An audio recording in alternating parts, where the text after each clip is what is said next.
Am plecat la long run-ul de weekend. E un semi, e pus în program. Nu sunt foarte entuziasmat și nici de cum nu am motivația sus. Aș fi stat să mai lenevesc un pic, să mă mai odihnesc de fapt. Dar e pus în program, trebuie să-l facem. Mai ales că m-am înscris la un eveniment caritabil și m-am înscris tocmai la Ultra. Nu știu ce a fost în mintea mea. Adică știu, am o sensibilitate pentru evenimentele care au un etos ca și motivație. Și cred că asta mă atrage destul de mult la genul ăsta de evenimente. Anul ăsta nu am avut planificată nicio competiție.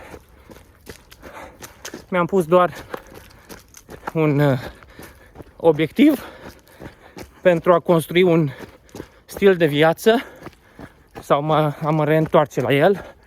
Și acela a fost să am o activitate fizică în fiecare zi. Indiferent că mă dădeam cu bicicleta, alergam sau făceam un hike mai lung, era important să fie o activitate.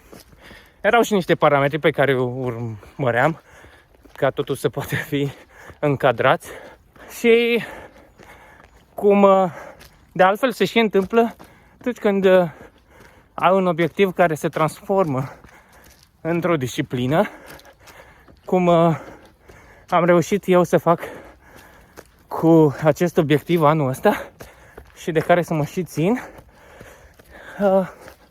Într-un mod reflex a apărut și ideea aceasta de ultramaraton. Am plecat pe un traseu neplanificat, nu știu exact cum va fi, am o idee mare pentru că cunosc zona, dar nu am un traseu pus pe ceas pe care să-l urmez. Mă interesează mult mai mult experiența în sine și ceea ce scot ca și valoare din ea. Nu foarte mult performanță, pentru că nu ies pentru performanță. Am câteva trasee standard, cum sunt alea de minim sunt 5 km și am un traseu pe care atunci când sunt obosit sau l-am setat să fie de 5 km, mă duc de obicei pe același traseu și îl repet. Dar la long run-uri, dacă nu mă duc cu cineva sau nu am ceva de evaluat, să văd cum mai stau cu anumite lucruri, atunci mă duc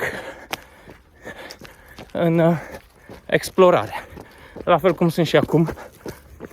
Asta îmi place cel mai mult, că n-am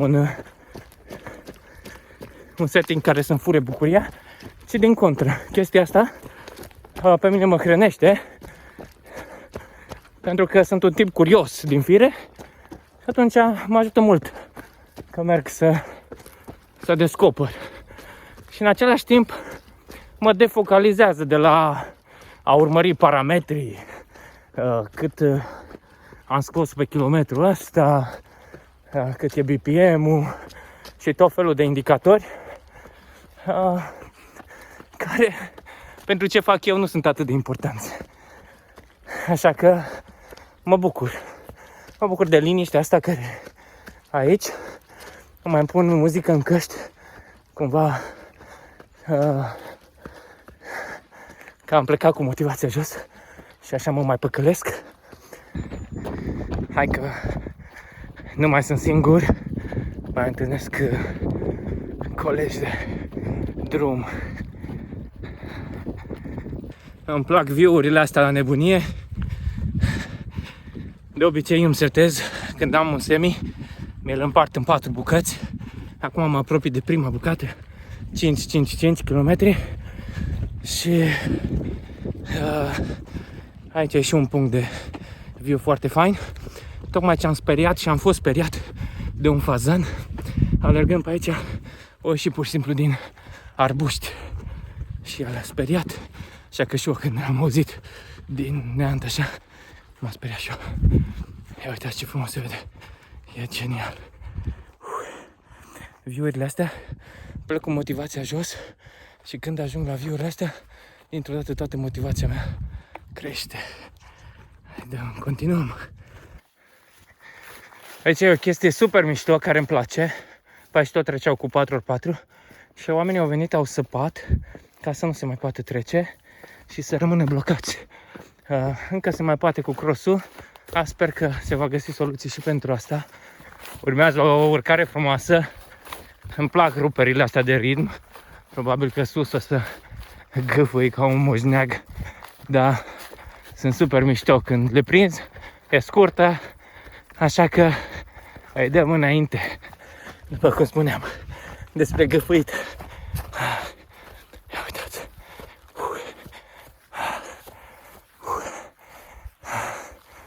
Ce frumusețe. Da. E un view superb aici.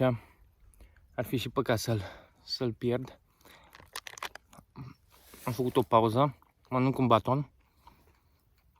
Mă odihnesc un pic. Sunt foarte aproape de 10 km. Mai hidratez. Și mă bucur de ceea ce văd. Relaxant. Am și uitat de lipsa de motivație de la început. Uimitor. Nu mi-aduc aminte. Probabil au fost, dar nu mi-aduc aminte acum. De momente în care să fi plecat demotivat și să ajung demotivat acasă. Pur și simplu, undeva în traseu, uit, se schimbă povestea și tot, ori un element, ori mai multe, îmi schimbă toată starea, în așa fel încât să am satisfacție, să fiu poate relaxat, poate să admir un peisaj. Nici nu contează neapărat ce, pur și simplu mă întorc acasă bucuros, fericit că am trecut peste lipsa aia de motivație.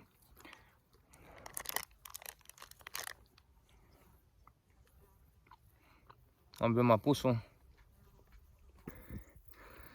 Am plecat de undeva de acolo, am ieșit din vale, am urcat sus, am ocolit vârful ăsta, Cetatea Fetei, după care am mers pe o curbă de nivel, am continuat, am urcat aici, am ocolit pădurea pe curbă de nivel și am început să urc panta undeva acolo în stânga. Am de gând să mă urc, să ajung și să ocolesc prin pădure, să cobor acolo în vale, apoi să ies undeva aici și să merg acolo pe platoul ăla tot în față și apoi să cobor, să ajung acasă. Acolo e Clujul, se vede toată valea Someșului, frumos. M-a prins o foame de numai, așa că am găsit niște prune. Mă vor energiza destul de bine, încă nu sunt foarte coapte, dar mă bucur că sunt un pic acrișoare. No. Am prins o tufă de mure, așa ceva nu se ratează. Sunt foarte bine coapte, foarte gustoase. Am ieșit în asfalt și nu mi-a plăcut, așa că m-am băgat înapoi. Am trecut, nu știu, 400-500 de metri și am bălăurit pe aici, pur și simplu, în toți arbuștii aia. De acum am ieșit la ceva care pare abordabil. Sunt curios unde mă duce. Zici că mă urmărește chestia asta cu bălăureala. Fac cum fac. Și nu am făcut-o pentru acest video. Pur și simplu mi se întâmplă natural foarte des să ajung să bălăuresc.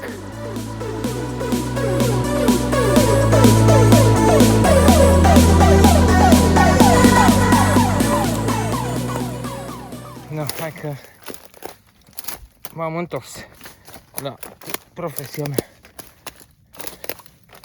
de a bălăuri. No, bravo. Nu știu cum reușesc de fac din astea.